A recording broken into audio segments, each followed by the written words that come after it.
People are fucking dumb. You can say what you want about this country, and I love this place. I love the freedoms we used to have. I love it. I love that, you know?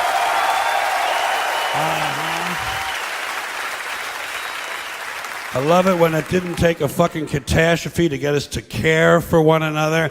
I love the fact that we're on camera all the time from all angles. But you know what? You can say what you want about America. And I say I love this place. I wouldn't have it any other way. Wouldn't live in any other time in history in any other place. But say what you want about America, land of the free, home of the brave. We got some dumb-ass motherfuckers floating around this country. Dumb-ass motherfuckers, you know? Yeah. Now, obviously, that doesn't include this audience. I understand that. You seem intelligent and perceptive, but the rest of them, holy jumping fucking shitballs. Dumber than a second coat of paint. And this ain't just ranting and raving. This ain't just blowing off steam. I got a little evidence to support my claim. It just seems to me, that only a really low IQ population could have taken this beautiful continent, this magnificent American landscape that we inherited. Well, actually, we stole it from the Mexicans and the Indians, but hey, it was nice when we stole it. It looked pretty good. It was pristine. Paradise. Have you seen it lately? Have you taken a good look at it lately? It's fucking embarrassing. Only a nation of unenlightened half-wits could have taken this beautiful place and turned it into what it is today, a shopping mall. A big fucking shopping mall. You know that? That's all you got. That's all you've got here, folks. Mile after mile of mall after mall. Many, many malls. Major malls and mini malls. They put the mini malls in between the major malls. And in between the mini malls, they put the mini marts. And in between the mini marts, you got the car lots, gas stations, muffler shops, laundromats, cheap hotels, fast food joints, strip clubs, and dirty bookstores. America the Beautiful. One big transcontinental commercial cesspool. And how do the people feel about all this? How do the people feel about living in a coast-to-coast shopping mall? Well, they think it's just fucking dandy. They think it is cool as can be because Americans love the mall. They love the mall. That's where they get to satisfy their two most prominent addictions at the same time: shopping and eating.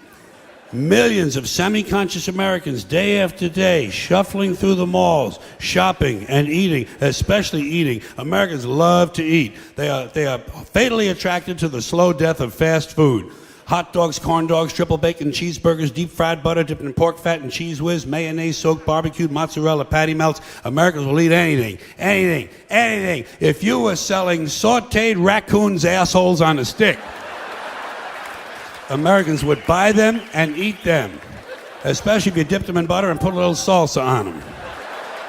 This country is big time, pig time. Forget the bald eagle. You know what the national emblem of this country ought to be? A big bowl of macaroni and cheese.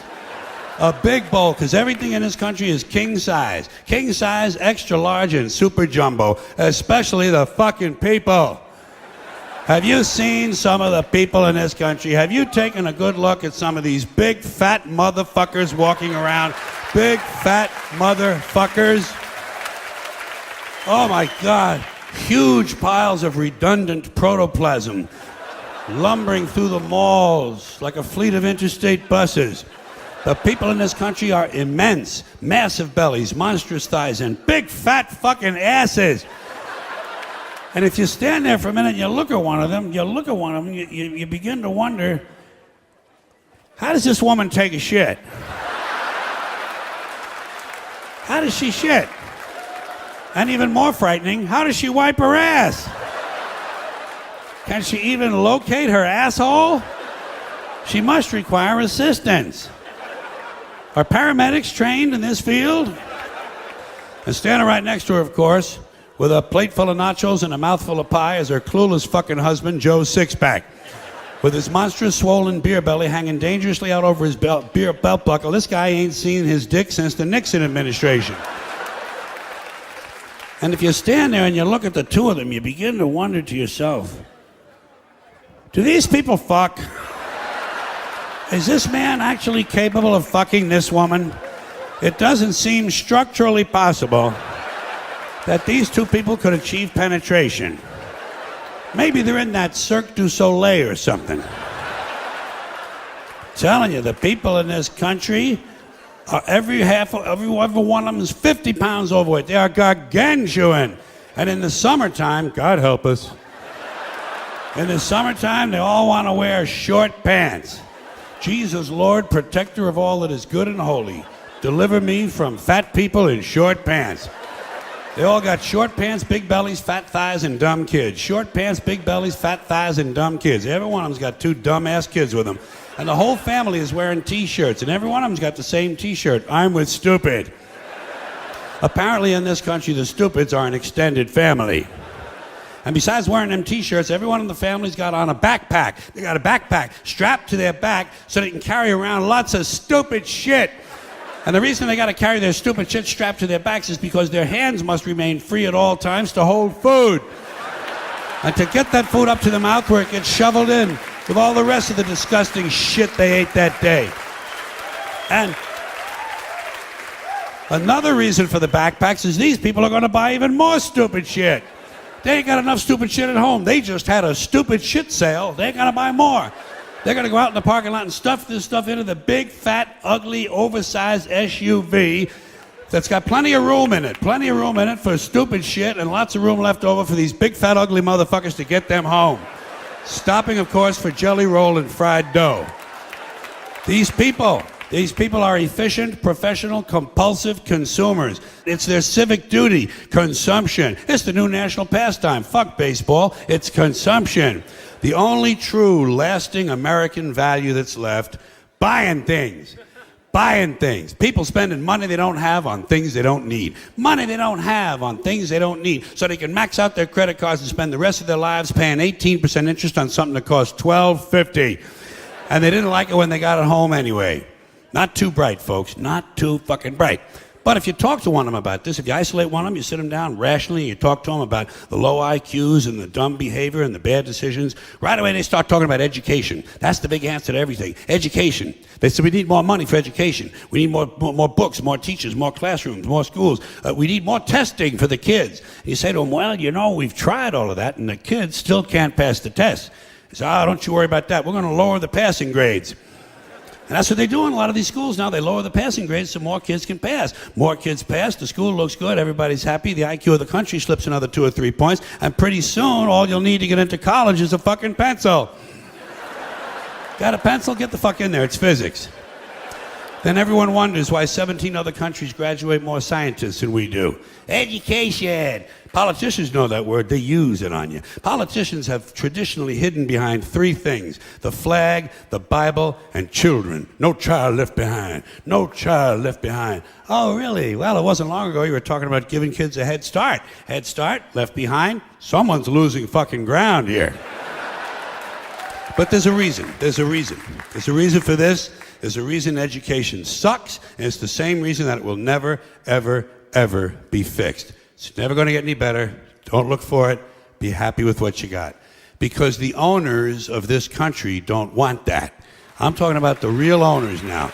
The real owners, the big wealthy business interests that control things and make all the important decisions. Forget the politicians. The politicians are put there to give you the idea that you have freedom of choice.